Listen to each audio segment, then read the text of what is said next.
안녕하세요. 여러분과 눈 감고 엉덩이로 재봉하는 그날까지 작고박이의 달순입니다. 오늘 보여드릴 파우치는 이렇게 옆에 모양이 삼각형이에요. 그래서 안정감이 있으면서 안에 내용물도 아주 많이 넣을 수 있어요. 저희 딸이 필통을 좀 크게 만들어 달라고 해서 제작을 해봤는데요. 모양은 삼각형이지만 아주 쉽게 제작이 가능해요. 초보분들도 가능하니까 같이 한번 해봐요. 영상 뒷부분에는 사이즈 변형하는 방법까지 넣었으니까 끝까지 보세요. 먼저 패턴을 그리기 위해서 자투리로 남은 소포지에 37, 15cm의 직사각형을 그렸어요. 그런 다음에 한쪽 넓은 면에서 6.5cm씩 포인트를 표시한 다음에 사다리꼴 모양의 도형을 그렸어요. 아주 간단하죠. 이 패턴을 활용해서 시접 1cm를 두고 겉감 2장, 안감 2장을 각각 오린 다음에 안감에는 실크 심지 2장을 붙였어요. 여러분도 여러분이 원하는 스타일의 심지를 붙이시면 돼요. 저는 투박한 솜보다는 실크를 2겹, 3겹 붙이는 걸 좋아해서 실크 심지 2장을 안감에 붙였습니다.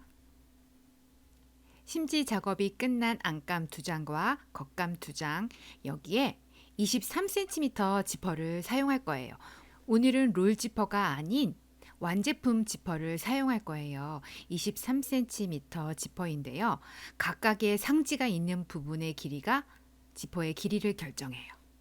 이렇게 23cm 지퍼를 사용해서 우선 겉감의 겉과 지퍼의 겉이 마주하게 고정을 시켜서 봉제한 후에 안감을 붙여서 뒤집으면 박음선이 보이겠죠? 그 박음선을 따라서 안감도 고정을 시켜주겠습니다. 보여드릴게요. 앞에 영상에서 보신 것처럼 제가 집에 지퍼 노루발이 없더라고요. 그래서 제 트릭을 좀 사용했습니다. 기본 노루발을 활용해서 지퍼 달 수 있거든요. 반을 옮기는 방법을 설명해 드렸으니까 앞에 영상을 참고하세요.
지퍼 부분에 상침까지 모두 마무리를 했고요.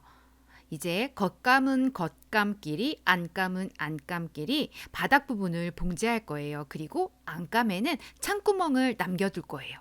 근데 저처럼 이렇게 기본 노루발을 활용하신 분은요, 바늘의 위치가 옮겨져 있기 때문에 이렇게 한번 전원을 껐다가 키면 다시 기본 세팅으로 돌아옵니다. 자, 밑부분을 봉제해 볼게요.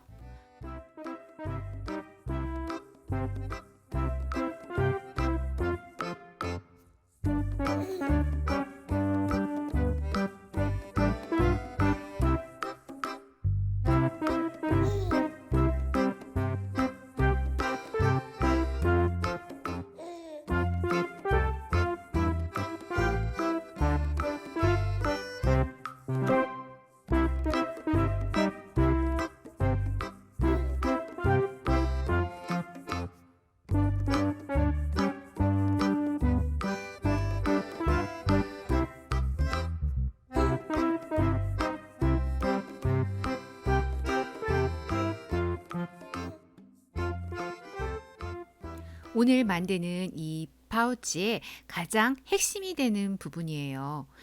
여러분, 이렇게 박음선 부분을 지퍼 쪽으로 몰아서 사다리꼴 모양의 사선이지만 그 직선 부분을 잘 만나게끔 이렇게 펼쳐주신 다음에 겉감과 안감을 같은 모양으로 만들어서 연결해서 지퍼 부분에서 꺾은 다음에 봉제를 하시면 돼요.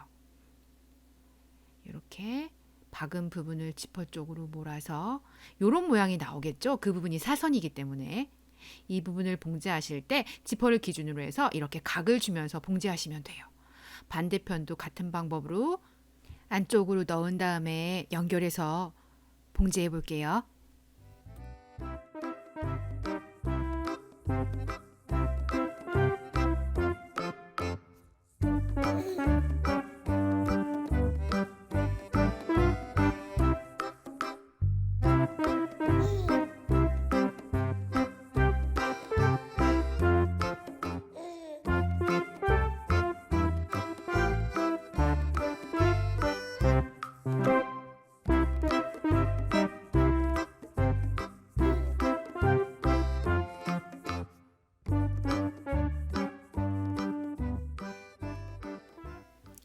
보기 불편하셨죠? 죄송해요. 최근에 그래도 포커스 나가는 실수는 안 했는데.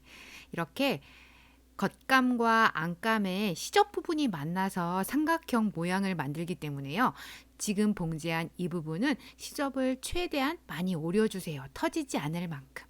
심지를 붙였기 때문에 안감은 최대한 짧게 해도 터지지 않을 거예요. 그런 다음에 안감의 창구멍 부분을 활용해서 뒤집어 주신 다음에 여기 끝에 삼각형 모양을 잘 포인트를 살리셔서 잡으시면 삼각형 모양의 파우치를 아주 쉽게 제작하실 수 있어요.